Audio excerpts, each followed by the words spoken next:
साहब का एक जो उन्होंने पुस्तक लिखा है उसके बारे में एक कार्यक्रम था यशवंतराव चौहान प्रतिष्ठान में। वो कार्यक्रम में मेरे ख्याल से गिरीश कुबेर जी और अपने राजीव खांडेकर जी ऐसे अन्य लोगों ने भी अपने अपने विचार सबके सामने रखे और फिर बाद में लास्ट में पवार साहब उनका खुद का जो कहना है उसके बारे में इसके लिए वो बोलने के लिए उठे। तो बोलते बोलते हमें किसी को पता भी नहीं था। बोलते वक्त उन्होंने 1 मई 1960 से शुरुआत की और कल की तारीख थी 1 मई 2023। तब तक का थोड़ा सा जो कुछ आज तक हुआ उसमें से जो आप सबको साहब को बताना चाहिए था वो साहब ने बताया। हमें भी थोड़ा सा लगा कि साहब ने 1 मई 1960 से शुरुआत करके 1 मई 2023 तक क्यों आए साहब। लेकिन बाद में पता चला ये सब बताते वक्त साहब ने बोला कि मेरा एज अभी 83 हुआ है, कहीं ना कहीं रुकना चाहिए, इसीलिए पार्टी का जो जिम्मेवारी है प्रेसिडेंटशिप की वो मैं उसका इस्तीफा दे रहा हूं। और उन्होंने एक कमेटी डिक्लेयर की और वो कमेटी ने बैठकर साहब के बाद उस जगह किसको बिठाना है उसके बारे में चर्चा करनी चाहिए, ऐसे पवार साहब ने बताया। ये कोई भी राष्ट्रवादी कांग्रेस पार्टी को लीडर को अच्छा नहीं लगा।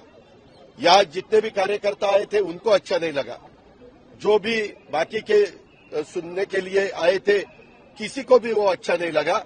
और कोई रोने लगा, कोई अपना मन की बात वहां कह नहीं सका, ऐसा सब हुआ।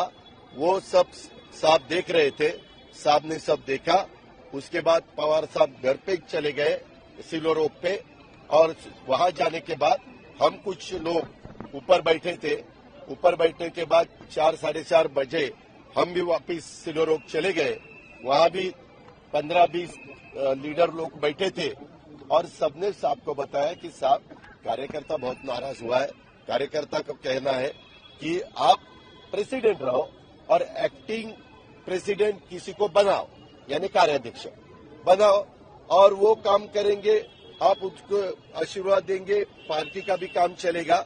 साहब ने उसके बारे में सबका सुनने के बाद उन्होंने बताया कि अभी आप भुजबल साहब, मैं भुजबल साहब और रोहित पवार उसको बताया कि आप तीनों वहां जाओ, सुप्रिया के साथ बात करो और मेरा जो मैसेज है वो सब कार्यकर्ताओं को दो कि आप यहां से जो बैठे वहां से अपने अपने घर चले जाओ।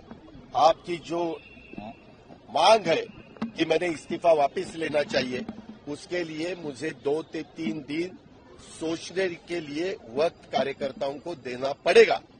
कार्यकर्ताओं ने मेरा सुनना चाहिए और ये यहाँ से कार्यकर्ता उठ के अपने अपने घर जाए, वहाँ घर जाके खाना खाए, नाश्ता करे। जो भी उन्होंने आज सुबह तक कुछ नहीं किया वो उसको उनकी तबीयत के लिए भी वो ठीक नहीं है, इसीलिए उन्होंने वैसा हमें बताया है और वैसा आह्वान हमने सबको किया है। और उन्होंने एक बताया, अगर ये मेरा मैसेज देने के बाद कार्यकर्ता अगर नहीं उठे तो मैं उनका सुनने वाला नहीं हूं। अगर उनका मैंने सुनना चाहिए ऐसा कार्यकर्ताओं को लगता है तो उन्होंने मुझे 2-3 दिन देना चाहिए और फिर मैं मेरा जो भी है सब सुनने के बाद मेरा जो कहना है वो कह दूंगा। नंबर 1। नंबर 2, अलग अलग डिस्ट्रिक्ट से हमारे पार्टी के प्रेसिडेंट हो, हमारे एमएलएज हो, हमारे एमपीज हो, ऐसे बहुत से कार्यकर्ताओं रिजाइन करना शुरू किया है। उन्होंने कहा कि ये तुरंत बंद कर दो, किसी ने भी इस्तीफा देने की जरूरत नहीं। एज अ राष्ट्रवादी कांग्रेस पार्टी एक परिवार के नाते सबने मेरा सुनना चाहिए और 2-3 दिन दे दो। मैंने भी सबके सामने ये रखते हुए मैंने खुद ने 7-8 दिन सोचा और सोचने के बाद मैंने वो मेरी मन की बात लोगों के सामने, कार्यकर्ताओं के सामने रखी है।